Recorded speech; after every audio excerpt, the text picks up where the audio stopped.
The following podcast is a mass media production.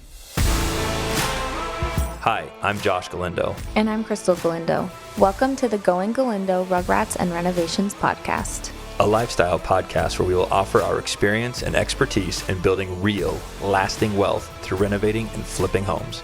And the chaos that comes with balancing a family of 6, leaving nothing unsaid. Follow our wild ride we call life and apply our lessons to your own journey.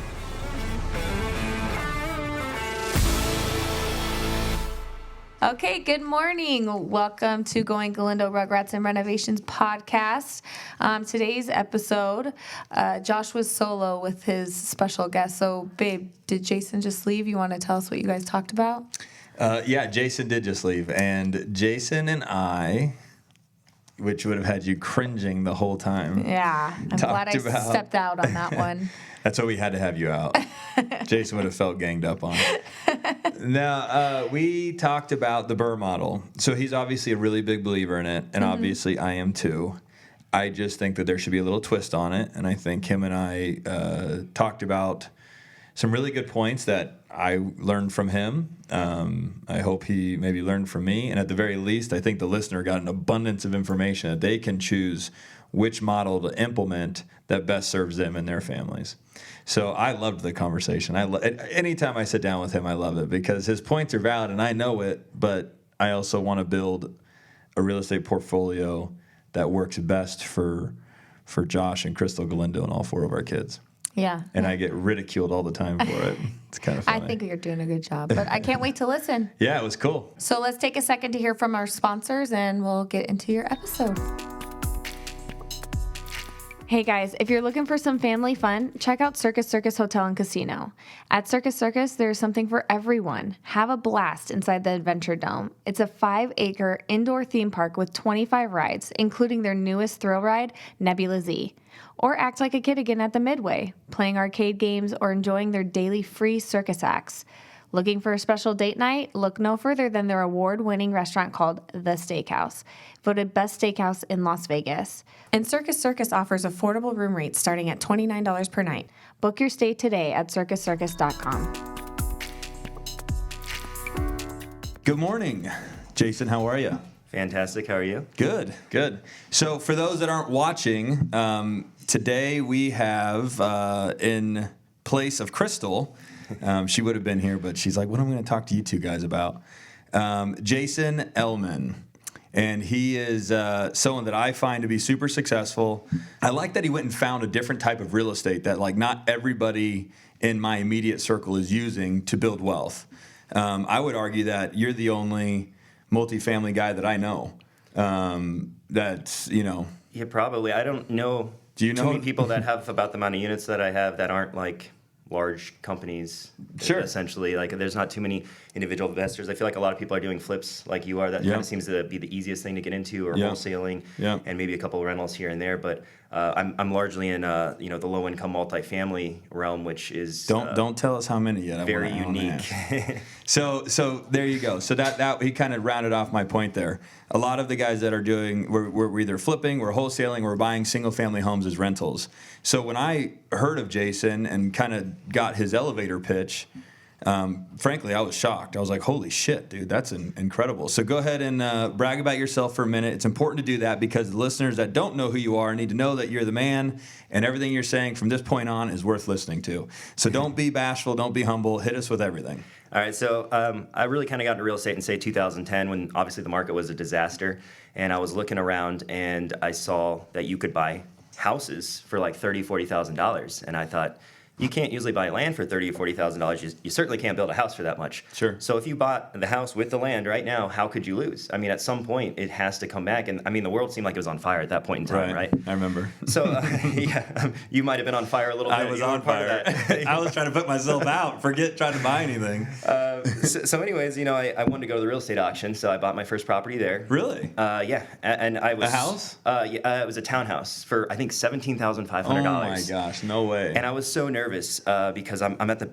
If you don't know where the auction is, I mean, you obviously know, but people listening, it's literally in a parking lot. Like, you think it's a sophisticated operation and a nice ballroom. It's literally in a parking lot. It wasn't until 2016 that I got into multifamily. And that was one of those moments where I wish I would have, you do this a lot in life. If I would have known this 5 years ago, imagine where I could be, right? Oh, yeah. I mean, everybody. And that's how it was. So I get into this multifamily property, a fourplex that I get at auction. We get a steal of a deal. I think we bought it for like $107,000. Gosh. 107? Yeah. And we put probably 60,000, maybe 70 into it, and ended up selling it for I think $400,000 just a couple of years ago. I mean, we held it for years. Okay. But you earned a great return on it, and then you scored out at the end. Yeah, and I was doing the BRRRR method, which is kind of what we're here to talk about. A debate so that's really kind of my first time doing the BRRRR method. Actually, was on that property, and that was at a time when I did not know what the BRRRR method was. I didn't know it existed. I was doing it without really knowing it, and then years later I read, I'm like, oh yeah, that's what I'm doing. I've been doing that the whole time. Sure. So it's 2016, get into the multifamilies, and at that point in time, I only had 2 rentals, and that was 2016. Where else are you working at this time? So at the time, let me interrupt first. You speak well, so you'll just start rattling, but I want to slow you down just a little bit. You didn't just trip and fall, wake up, go to the auction, buy a house, trip and fall again, do it again, trip and fall again, end up with a fourplex that you can make $300,000 on, plus a spectacular return while you held it. So I just want to backtrack just a little bit, because I know for me, when I look at you, I think highly of you for many reasons. One, you're successful, but it's how you became successful. You didn't have a guy that said, do everything that I do and you'll be good, right? You kind of had to go out there and you had to figure out, you had trial and error, you had to take risk, you had to use your own money, you had to run into problems and figure out how to fix them. So I think it's equally as important to talk about everything that you are, but to tell everybody where you came from and where you were working and side hustle. Like, this was arguably a side hustle in the beginning for you, right? Oh yeah, it definitely was. I mean, my full-time job was working in nightclubs, and I did that for well over a decade. I think I got started I moved back to Vegas. I was born here, grew up in Southern California, moved back to Vegas 2006. Bought my first house in I think 2007, which was arguably probably one of the worst times. I did too. and that's kind of what I started looking in my neighborhood and seeing. I paid I think $177 for my house, and I saw places going for like $50,000 in my neighborhood, and I was like, well, how could you lose? And I just hung on to my house the whole time. But yeah, so I'm working in the nightclub industry, basically. I started doing mortgages, and that obviously, fizzled out after 2007. Fizzled out with the, with the market crashing. And then my buddy from New York was like, hey, I used to bartend. Like, let's become bartenders. And I was like, I'm not going to do a service industry job. I went to college for a little bit, but I didn't get a degree. And I just, I felt like I had the mind to work in an office, as a smart person. I love that you knew that about yourself.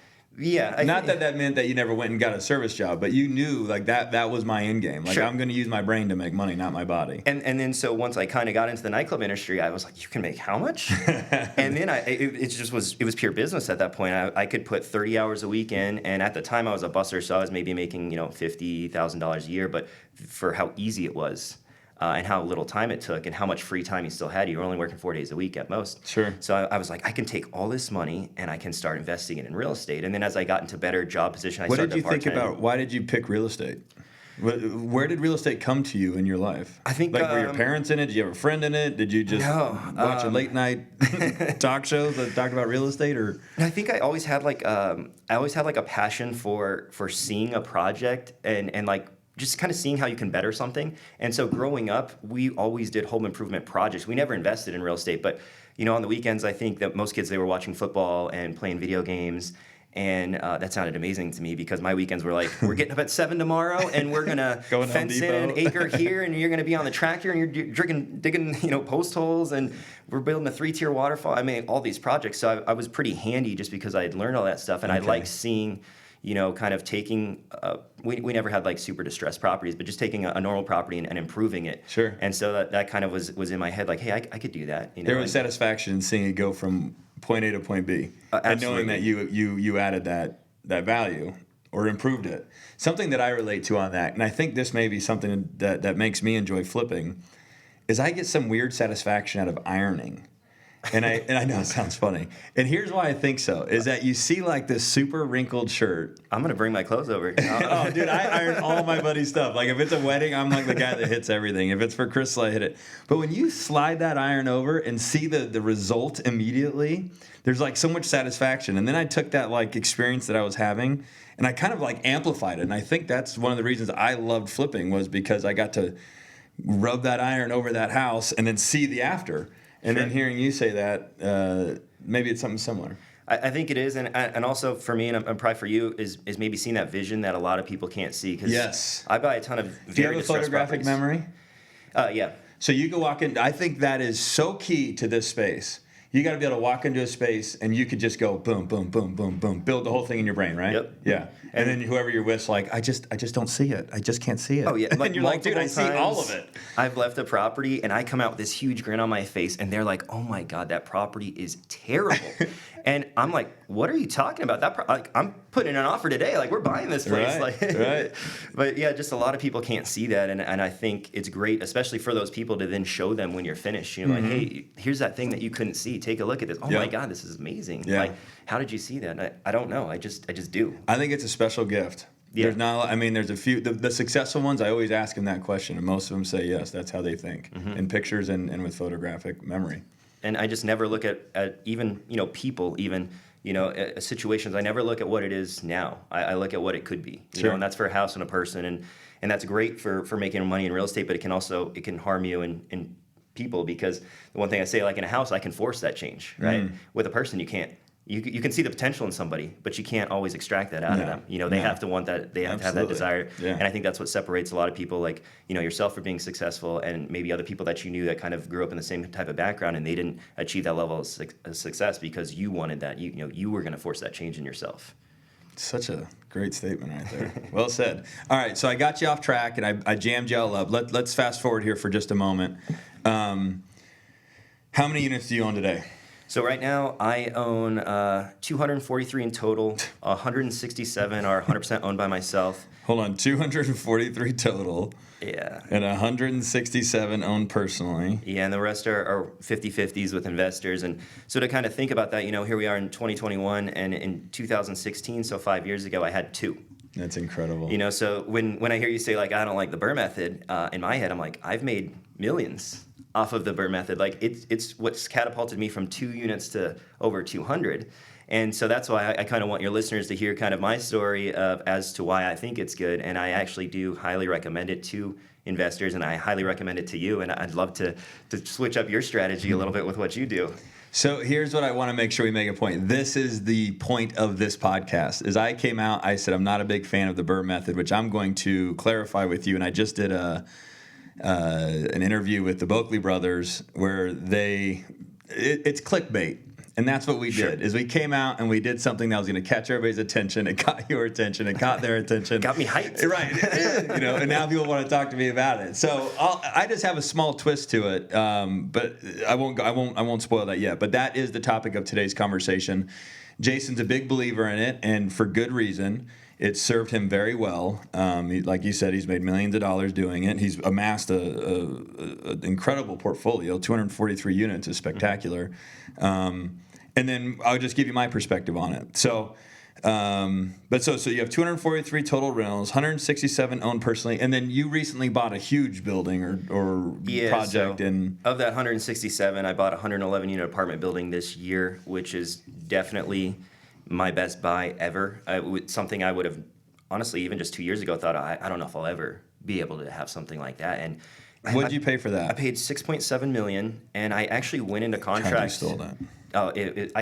By the time I closed, I could have sold it, and I think probably made $1 million by doing nothing, not touching it at all. So the reason I stole it is because it was coronavirus was just raging, right? And the market was so uncertain, and these people, they got the property. It was passed down to them. Their parents died, and they've never really been into real estate. We want to sell this, and then all of a sudden, oh my God, the market is potentially collapsing. We've got to get rid of this. Right. And here I am. I'm like, I'll take it. I'm your guy. And it was actually a bidding war. That it was like me and like 2 other people, and my offer, kind of came through a little bit stronger. How'd you run across the deal? Because everybody's going to ask. Because that's always the number one question. Sure. How do you find deals? Yeah. Honestly, I get a lot of deals word of mouth or just relationships with brokers. They know what I like, and I just kind of bug them like every few weeks. Hey, you got anything? You got anything? And that was the case. Just staying on the radar. Yeah, and that's actually a really good one. So you bought it, and then you're renovating units. Are you renovating every single one? I am, and there's tenants, so it's not like we can't just swoop through and do everything at once. But Sure. honestly, I think we're maybe like 60, 65 units, through. And you're going to go through every single one? Going through every one, and none were worth keeping, or just a higher rent makes more sense than. I could have, some of them definitely they were in decent shape. We could have just rented them out, but I really try and get the premium rents.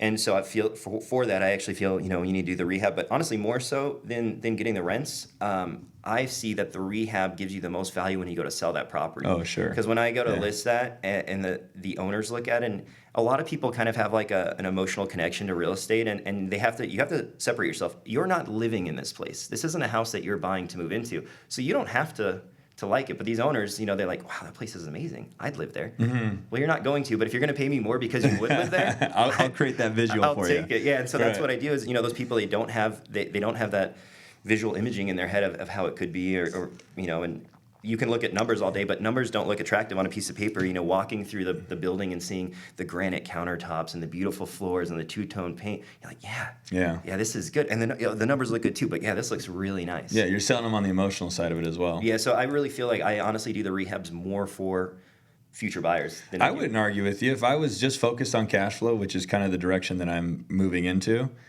I don't want to deal with all the construction. Mm-hmm. Like, if I want to deal with construction, I would just stay in flipping. Which, of course, I'm going to. But, like, I just went out to a state and looked at a bunch of houses, and every single one of them needed to be redone. Mm-hmm. Hey, guys. It's not too late to be a sponsor of the show. If you're interested in getting your business in front of our listeners, please send us a direct message on our Going Galindo social channels. All right, cool. So let's go into the BRRRR model. So buy, rehab, rent, refi, and repeat. Yep. So I will go into what caught your attention, which was why I don't love the model. So the first thing that I said is it's clickbait. Clickbait means you'd say something that's contradictory to what the whole social media world is banging on right now. So something that I don't love about the BRRRR model, first and foremost, is the way let me back up as far as what the BRRRR model is and the history of real estate. It is arguably the only formula that exists in real estate. If you really think about it, you buy it, of course you have to buy it. You rehab it, that's your add value, however that looks. Add value, increase rents, renovate it, whatever it is. Re-rent it to generate cash flow, and then you pull out a reasonable amount of money and you just do it again. So they've made this very sexy statement, but the reality is 30, 40, 50, 60, 70 years ago, that was the model. It's just what it is. What I don't love about how it's being sold today is these big social media gurus are going on their platforms and they are telling Mr. or Mrs. Smith, who don't have access to any of the resources that they do, to go and buy a house, fix it up. They don't even describe how to not over-improve it. But so my first issue is with buying it. Mm-hmm. The reason that you and I can love and embrace this model is we have the ability to buy discounted real estate. And I think that's huge.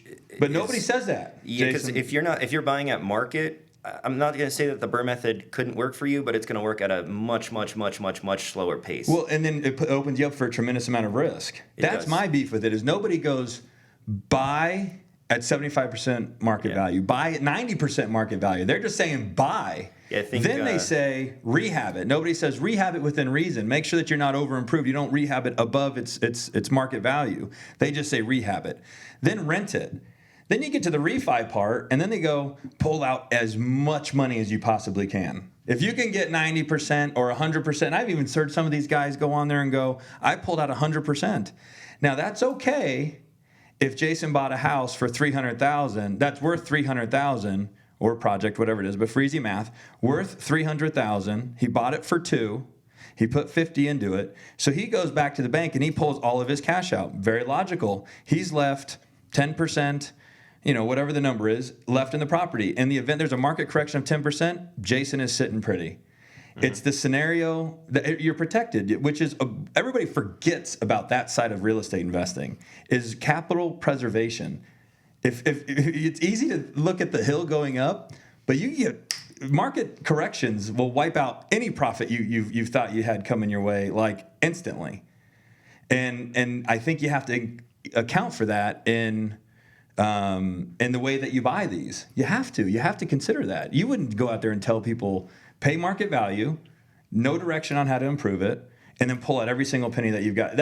Not pull out every single penny. And actually, I'm going to ask you this question, Jason. I know I'm rattling a little bit here, and I want to give you an opportunity to jump in. Do you take out as much as you possibly can, or do you just get your money back? I try and take out as much as I possibly can, which most of the time is just getting my money back or leaving a very small amount behind. I mean, even on like a 36-unit apartment building, I think I maybe left like $40,000 behind, which is nothing on a property that big. That'd be like leaving $4 behind on a house. Sure. You know. So what does that look like? So can we analyze that one for a moment? Sure. Okay. So what's it worth? What could the bank had to have given you an appraisal? What was it worth? Rough numbers. Yeah, boy. I want to say it came back at like, I don't know, 2.5 or 2.7. So let's call it 2.5. Well, that's going to make a big difference. It does, yeah. I know they gave me a loan at, I think, 70% of whatever it was, and I think my loan's like a little over $2 million, so maybe it was 2.5. I don't know. I'd have to. So you have 30% left in there. Yeah. There you go. I think you would think that that's okay too. Yeah, but I mean, if I could have taken more. But you're also in multifamily. I mean, it's a different. But go ahead. Well, if I could have taken more, I would have. And actually, on a fourplex, I actually did do a 90% cash out refi, and we got way more out than we put into it. You know, and because of that, then we were able to buy another property, and it's about scaling. But so I do agree with you that the buying is important, and I would say buy at a discount. But I would say even if you don't, I think the most important thing is having the reserves to be able to ride out a downturn market, because it's been going up for so long that we always think. So somebody's got to add another R in there. Yeah, we need some reserves in there. Jason, that would be that we're like the people that are like trying to teach people to do it the right way. Right, but when there's no talk of that, what happens if things get sideways? You've been talking about how the market can't, and I agree with you. I mean, how's this? It's just going to go up for the rest of our lives? It's insane. It feels like it did, in 2005, 2006, or everyone, literally. And this is the same thing you're talking about BRRRR method now, but back then it was just buy. Right. It doesn't matter. It's going to keep going up. You're just going to make money. Buy 5 houses if you can. Yeah. Don't put any money down. Yeah. But I do agree with you. But one thing I will say though is if you can sustain a down market, which is really your ability to cash flow or have cash reserves, or if you have another job, that can subsidize. If you look at real estate, it's much like the stock market. Even if you buy at a bad time, it will come back. So this method could still work as long as you can sustain the downward time. It can drop 30%, and you could buy at market today, and it drop 30%, and you'll still be okay as long as you can ride that out. And a perfect example is my house that I said I bought in 2007. I was way upside down. Sure. And so a lot of people just gave it back to the bank, and I was like, I'm not going to do that.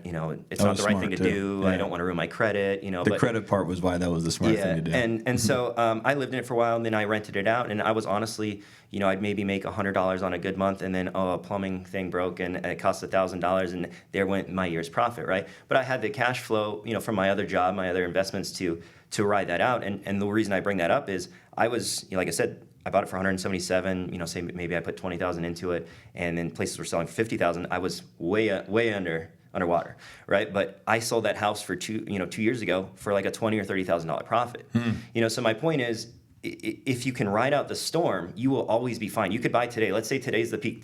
Today is the peak. Tomorrow the real estate's going down. I could buy all the real estate I want today, and I will still be fine in 10 years, most likely, maybe even less. Agreed. And so that's the thing. That's why you can.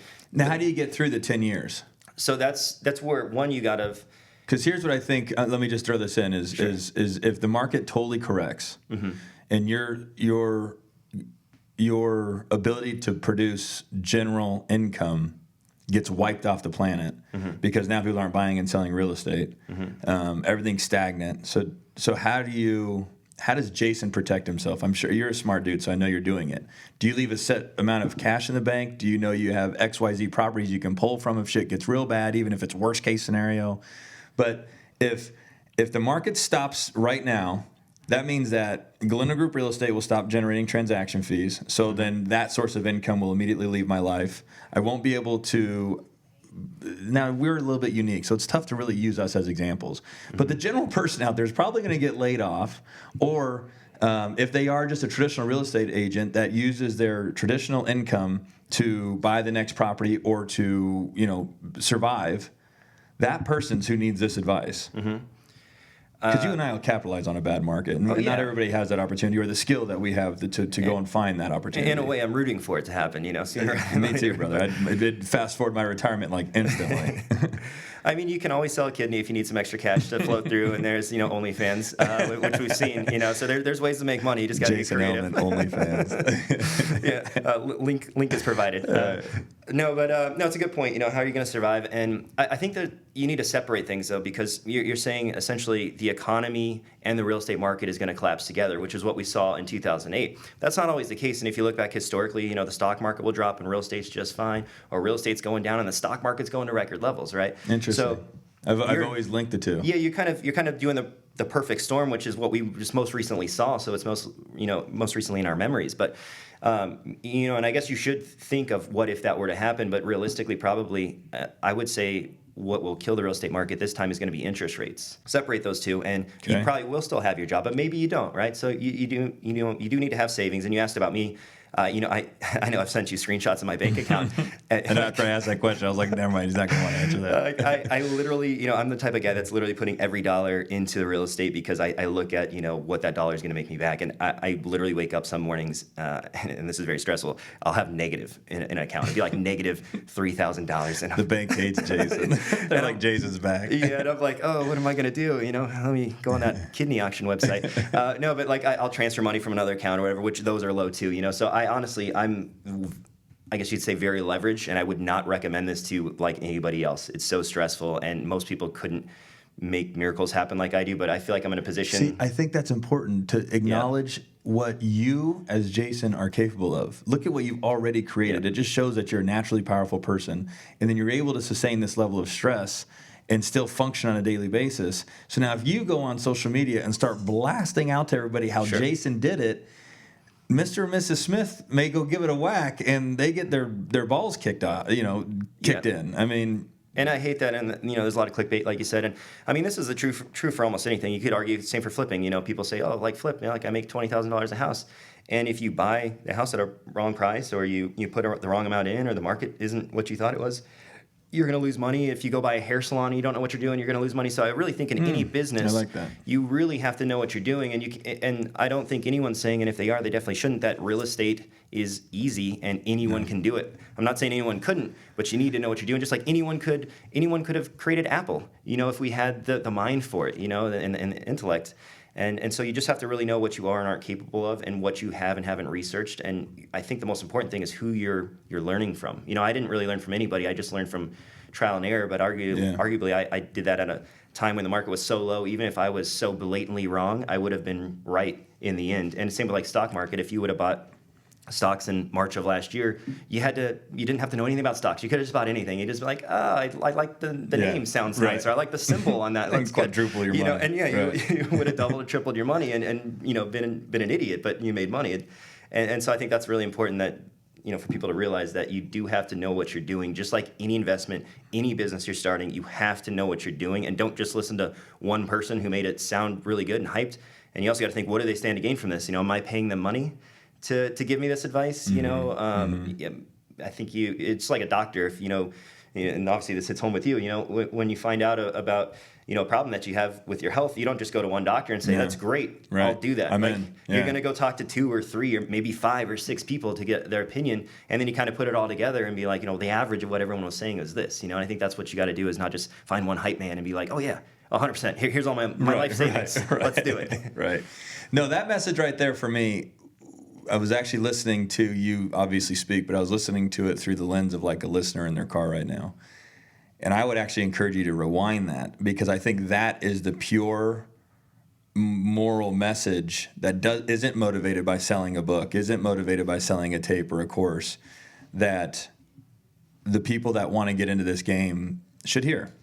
Just get educated on it and learn about it. What you just said with courses is, I've actually seen a lot of people that were very successful flippers like you or in real estate, and they're making a ton of money. They're making millions of dollars, and they start selling courses, and they're making multiple times more money selling courses than they are actually doing real estate anymore. And it's crazy the amount of money that's in education, and that's why that's why these people have a lot of financial incentive to maybe overinflate the potential, or kind of coach you into something that maybe isn't good for you, but they're like, well, it's good for me. And if you do your homework and you criticize them, and the other person is delivering the information with, real true value to make sure that you don't get hurt, then, good for you. And I hope that it works. Because what I don't want to do with this message is I don't want to discourage anybody from trying.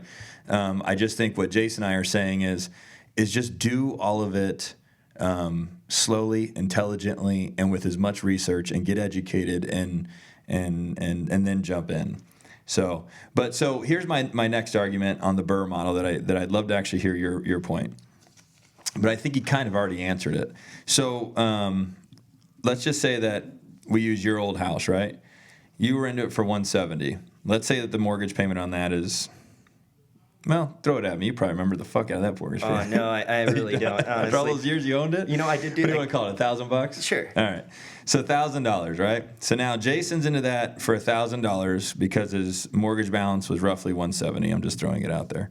Okay, market correction takes place. I don't think this will happen again. It would be nice if it did because we'd be able to buy everything in town. But that is why I don't think it'll happen again, because before it goes to the bottom, you will have owned 20, I'll have owned 20, and then the other 50 other people in this world will. Right. So I think they'll stop the market from crashing. Anyway, so let's just say that the neighbor sells for $50,000. The amount of money that he has to earn to justify his investment, $50,000, let's call it $700 a month. Okay? And that's a spectacular return. This is an extreme example. If we did like a normal example of the market going down, 10, Let's 20, use a 30%. I just wanted to use something that related with you. Because actually, when I do this, I use a normal scenario. Yeah, let's say it's a $300,000 house. I was going to say $300,000 house. Even better. All right. Okay, so $300,000 house, right?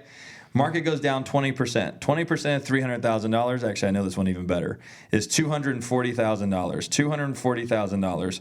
The payment on the $300,000 house, we're going to call it $1,350 for easy math, okay? The market goes down to $240, all right? $240. The next investor comes and buys that house at $240. Let's say that he's a aggressive investor and doesn't like to put a lot of money down, but he puts down 10%. He's now into this house for $225. His mortgage on that house is, let's call it $850. So for him to earn the return that he needs to on his down payment, he only has to rent the house out for, let's just call it $1,100. Okay? So the rents in the area before all this stuff took place, so start back over, were $1,400, let's call it $1,500 a month. So the $300,000 house has been sitting back collecting $150 a month. Living good, right? All of a sudden the neighbor pops up and buys this thing for $240, puts it down, he's in, you understand all that math. So he puts his house up for rent at, let's call it $1,000. Because that's all he needs to ask in order to earn a return on his money. Now your neighbor gets wind of this, or your tenant gets wind of this, and calls you and goes, hey, I'm paying $1,500. The neighbor just listed for $1,000. I want my rent to go down. And then before you know it, you're going backwards $150. Now, if you are the guys that I hear about out there that have, 400 rentals, $150 times 400 is an astronomical number. It's It's bankruptcy worthy. I mean, you better have some insane reserves to be able to maintain that. Yeah, I mean, and if you have 400 rentals, and that's a very that's a very modest scenario. 20% isn't crazy. I watched it happen in 2019. Oh yeah, 100%. I think one where you're not calculating it is interest rate change, right? I mean, at 3% right now, like I would say it would be not unheard of for them to go up a whole % or even 2%. I mean, if you look at the last crash, I think it was like 6.5% was crazy. So as prices go down, if their interest rate's going up, their payment it's going to drop, but not as much. Like let's say in a scenario of if it goes down 20%, I bet their payment only goes down maybe 15%. So I'm just saying like that was good. I didn't even consider that. Yeah, and that's the thing. And that's the thing. This debate or whatever you want to call it was really just an educational thing for either me, you, or the listener. Sure. Whoever wins.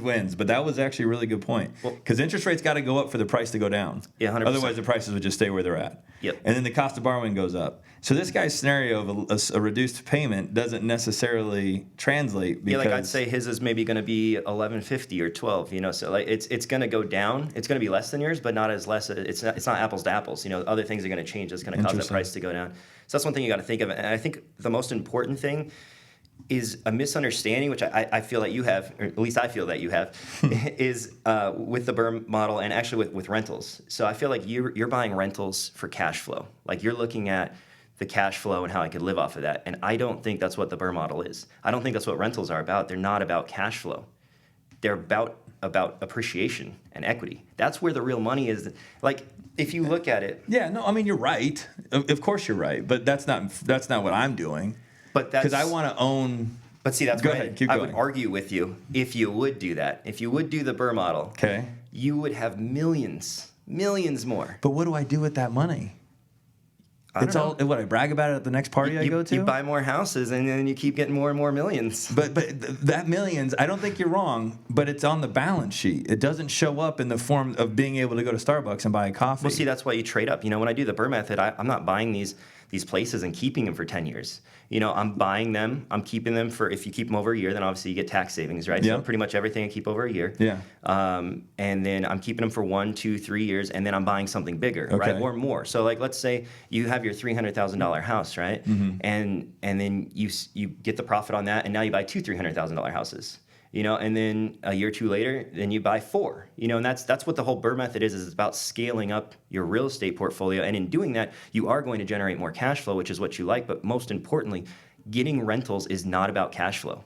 It's not at all. And if you look at the numbers, you'll see that.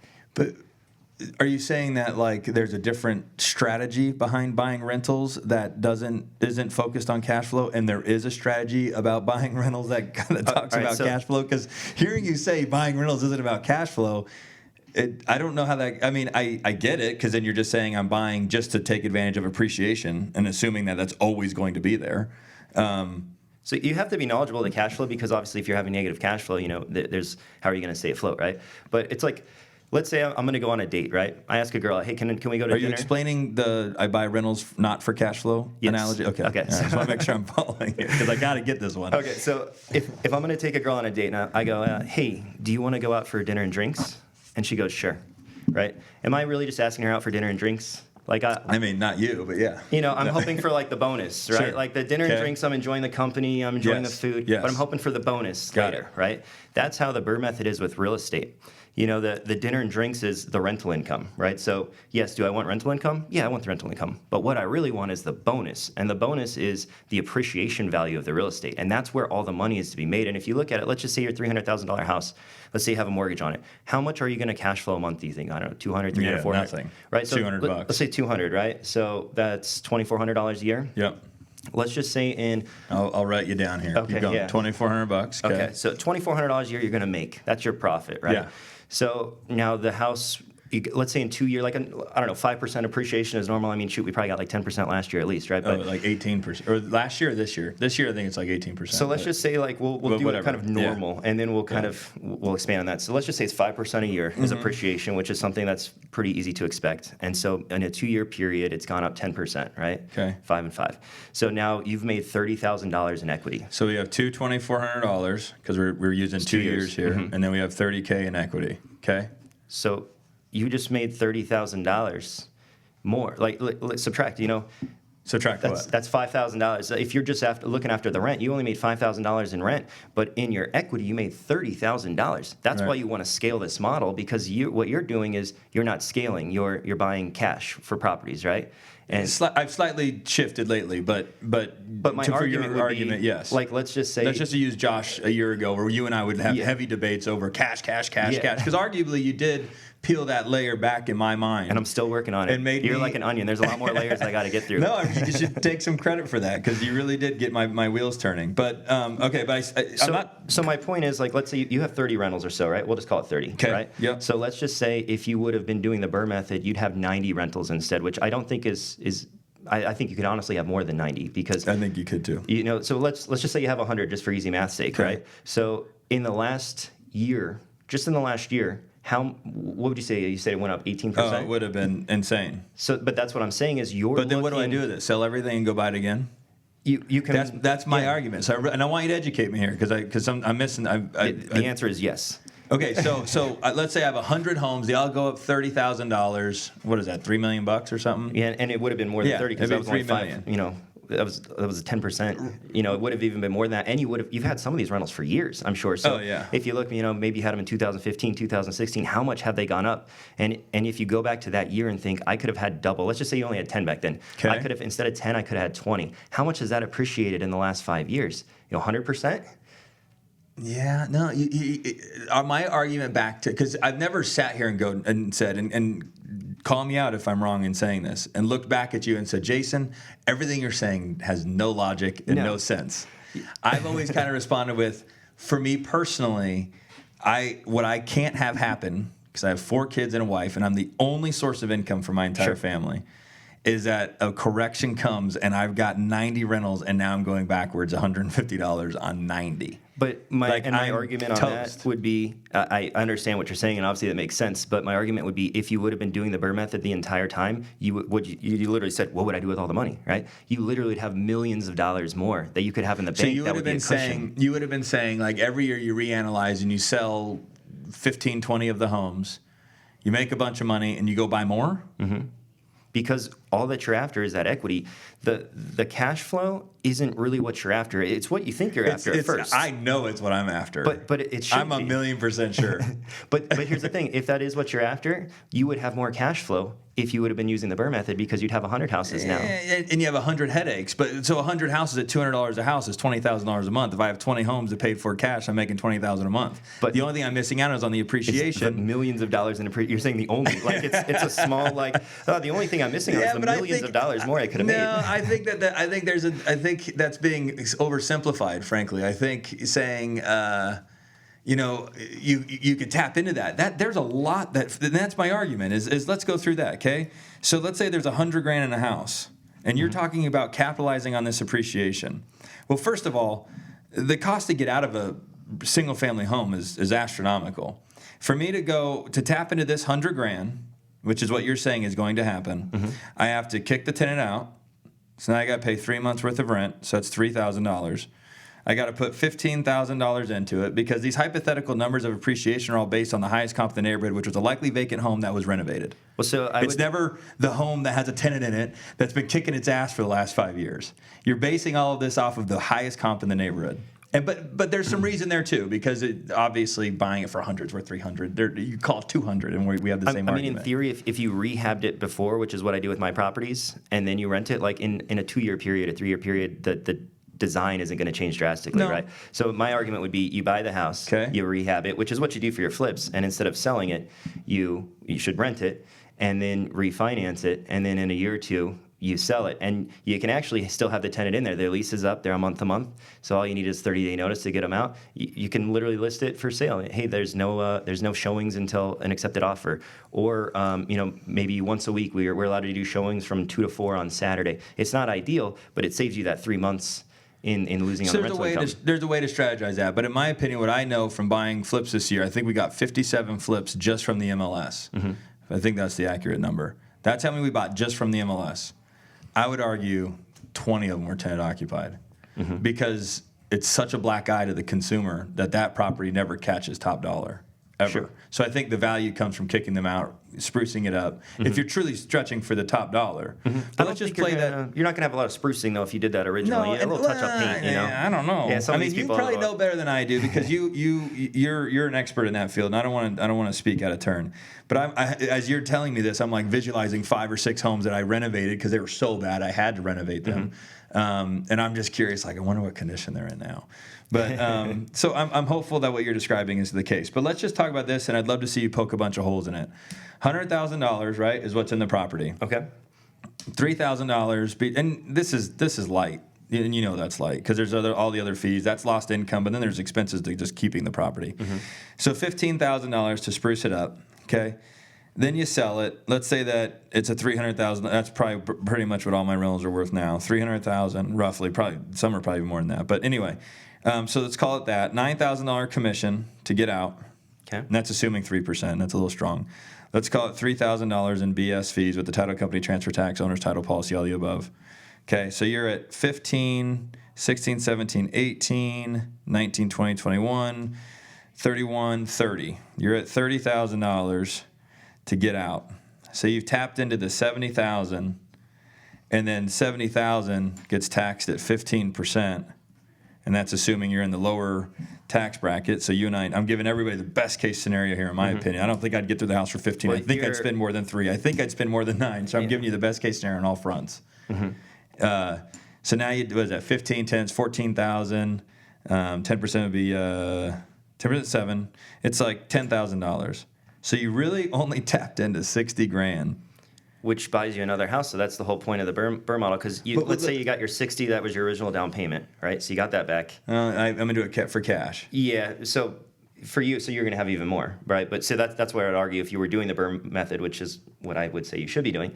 Let's just say you put $60,000 down, so you're getting that 60, and then you just got that 60K profit. Now you can go buy 2 houses at $300,000 and get 2. I don't disagree. And like I said, it's not the cash flow that you're really after. You want to make sure the cash flow is good so that you don't, go bankrupt and go out of business. But really, what you're after is the equity, and that's how I went from, I had $300,000 5 years ago to millions now, is because I did that. And you've been obviously insanely successful as well. But I'm telling you, if you would have done the BRRRR model, and still probably if you would do it, you would have millions more. You'd be so much more successful.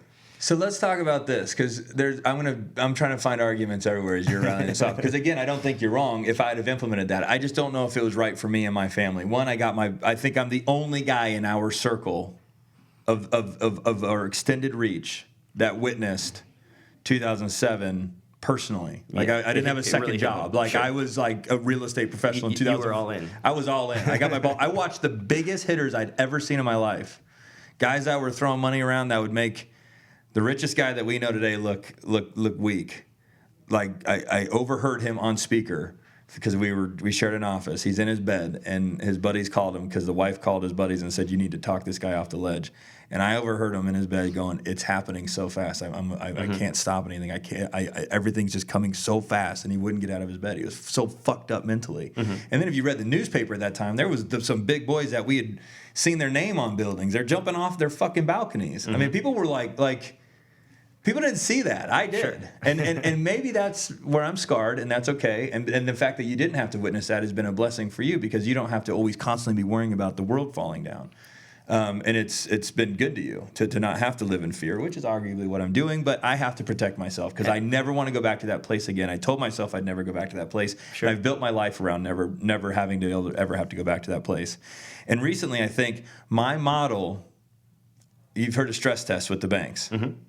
My model had a full-blown stress test last year, and it survived. Well, yeah, I mean, you have no stress if you have everything in cash. I mean, what's the stress that you can I have a few mortgages, and I'm buying other stuff, and I'm buying this building, right? Yeah, so I'm taking on a $2.5 million loan here. I had to come up with $1 million, so that's why I respected your $1.8 million grab so much, because that was fucking cool to hear you say that, because I know how hard it was for me to go find $1 million. Oh, it wouldn't have been hard at all. You just refinance your properties that you have in cash. Well, some of it. Within 30 days, you would have had all the money that you needed. I don't understand. Well, that just offsets. I didn't want to do. I'll be honest. I took half from my existing assets and I saved the other half, because what I didn't want to do is buy this building and then not really have any real cash flow, because I used the money.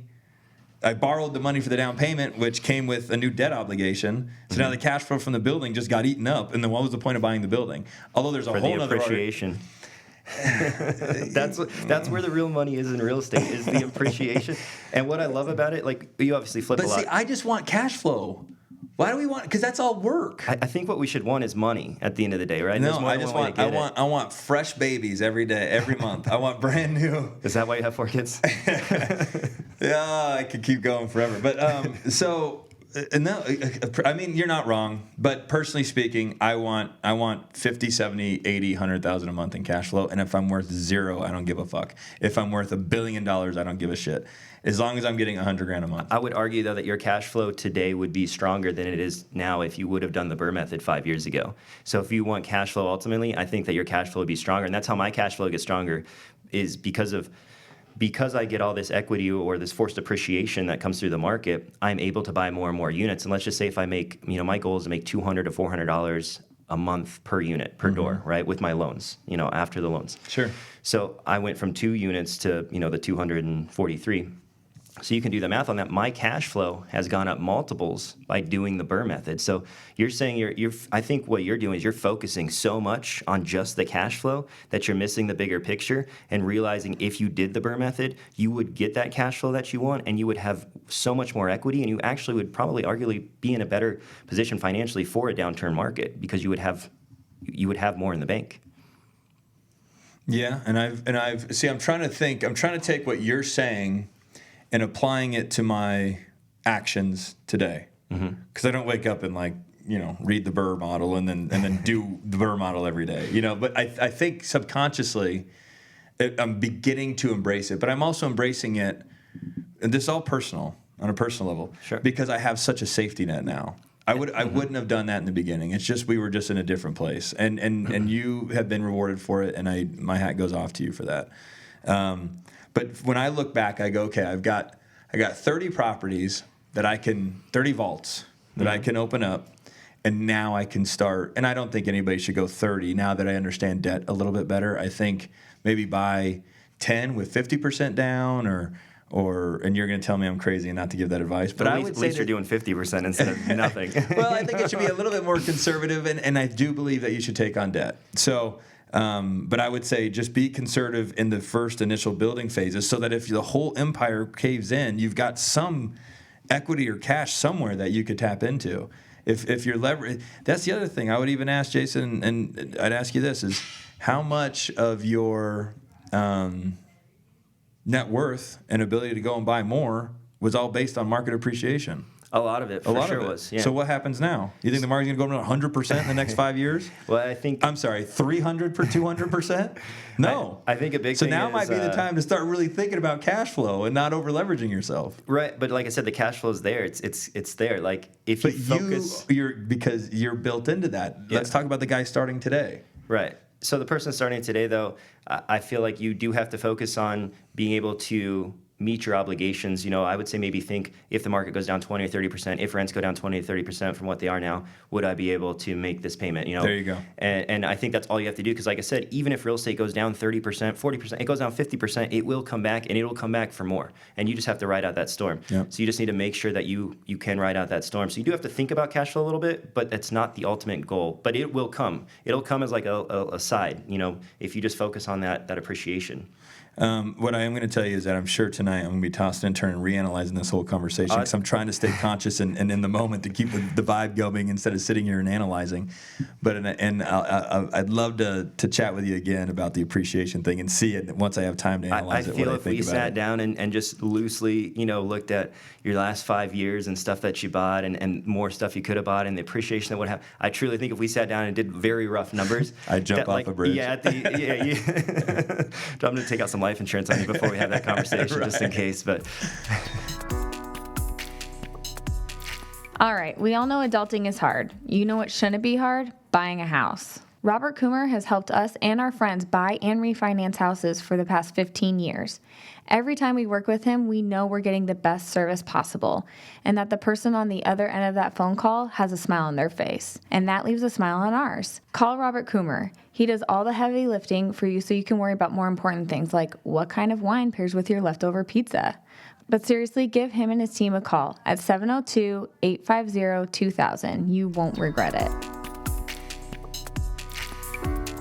So let's summarize this. So Jason, before you go, if you'd be so kind and just repeat, because I think that's what resonated for me. If I was a listener, I know I would have picked up on that statement. You just said budget for 20-30% decrease in rents. Yeah. Just say that again. Yeah, I think you need to account that if things were to go down 20 or 30%, in terms of rental income, would you be able to sustain that property? And honestly, even if you're running negative, like you can still run at a loss as long as you financially are able to sustain that loss. Because a loss in a real estate, I feel, is almost always temporary. As long as you can ride out the storm, and the people that lose are the people that can't ride out the storm. Yep. And then the people like us profit off of them not riding out the storm, because then we get the deals. Right. He said it much better than me. That's why I wanted him to repeat that. Well said. So I guess I'm going to wrap it up. And Jason, I respect the shit out of you. Oh, thank you. I think you're a rock star. I love that you forced me to think, a different way and creatively. I think that's all I got for you. Yeah, I think that's what's important, in more than just this discussion here, but in the world is we can have different views on something and we can have a conversation and sit down about it. And I can say a few things that you might say, you know what, maybe that changed my mind a little bit. And you might say some things because literally after I heard you talk about it, I went back and looked, well, if things were to go down 20 or 30%, would I be okay? And I'd be like, okay, well, I need to be a little bit more cautious, you know. Good. And I think that's how the world needs to work is, you know, listen to people with opposite opinions and take away a little bit. And we don't have to 100% agree, but we can still learn something from each other. Beautifully said. I'm going to end it with that because that was such a good saying. Good job, brother. All right. Thanks, man. Good chat. Appreciate you. All right, guys, that's going to do it for today. Thank you so much for listening. If you enjoyed the show, please rate, subscribe, and share our podcast. You can also connect with us on social media or at galindogrouprealestate.com. Until next time, thanks again for listening.